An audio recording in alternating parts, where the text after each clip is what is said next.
Hi YouTube, welcome to Stocks in 5. Today we'll be exploring the concepts of stock short selling and short squeezes in 5 minutes. In the stock market, there are two main positions an investor can take, a long position and a short position.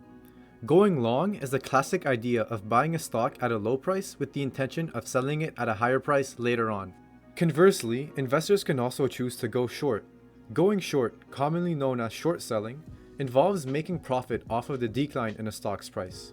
A short seller initially borrows the stock and sells it while the price is high, with the intention of returning the stock back when the price is lower, thus profiting from the difference. To make things more clear, let's use an analogy to explain what short selling really means. Picture a small town where there are two farmers, Larry the lender and Bob the borrower. Larry has a very large turkey farm and often lends his turkeys to other farmers in the country. On the other hand, Bob is a new farmer looking to grow his poultry farm. As Thanksgiving holiday is approaching, Bob decides to borrow turkeys from Larry's farm.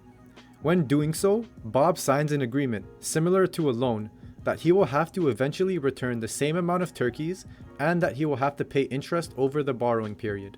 Since Thanksgiving is coming up, the demand for turkey meat is at a seasonal high.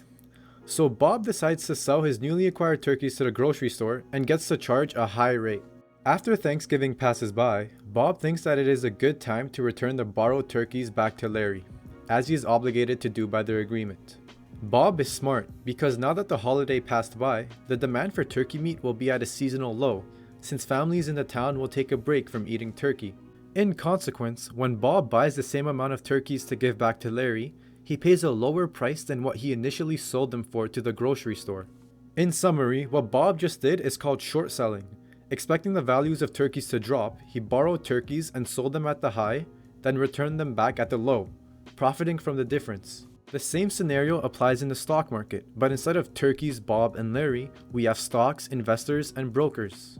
A key thing to note is that short selling can theoretically come with an unlimited amount of risk. For example, let's suppose an investor shorts Tesla stock. Then, over the next couple of weeks, Tesla goes on a massive run-up. As a result, the short seller isn't able to buy back in at a lower price. If the investor chooses to hold on to his shares in hopes of Tesla to drop back down, then they might never get the opportunity to buy back in at a lower price, especially if the stock just keeps increasing. Eventually, the short seller will be forced to buy back in to cut their losses. And keep in mind that they will also have to pay interest over this whole period. Expanding on this concept of risk leads us to the idea of a short squeeze. A short squeeze is an event in the stock market where short sellers of a specific asset are forced to buy back in due to a sharp increase in a stock's price. As we've seen earlier, if the price of a stock rises substantially, short sellers would have to cover their losses by buying back in to avoid completely blowing their account. This has a domino effect of pushing the stock price even higher due to the new influx of buying volume. The short squeeze terminology comes from the fact that the short sellers are getting squeezed out of their positions in order to forestall even greater losses. If you've watched the news or scrolled through social media recently, then you've probably heard of GameStop stock, also known by the ticker symbol GME. GameStop is a video game store franchise whose stock has been on a downtrend for the past couple of years. Many large financial institutions saw this as an occasion to short the stock. In fact, GME's vulnerable business model led to 140% of its floating shares being shorted by hedge funds. This made GME very susceptible to a short squeeze, since a large amount of shares would have to be bought back if GME's price were to skyrocket.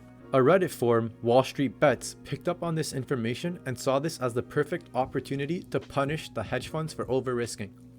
The Wall Street bettors managed to push GME stock price from $18 a share at the start of 2021 to a high of $483 a share. This short squeeze resulted in a 53% loss of Melvin Capital's multi-billion-dollar hedge fund. This happened even after the trading restrictions that were imposed on GME by Robinhood and other brokerages, which many argue totally disrupted the full effect of the short squeeze. Actually, Interactive Brokers CEO admitted that if it weren't for the trading restrictions, GME's price would have gone up to the thousands due to the lack of supply and such a high demand. As of mid-February 2021, the hype has seemed to die down and the stock is now hovering at $40 a share. That's all for today. Hopefully you learned something new and enjoyed the video. Make sure to subscribe if you don't want to miss any content, and thanks for watching.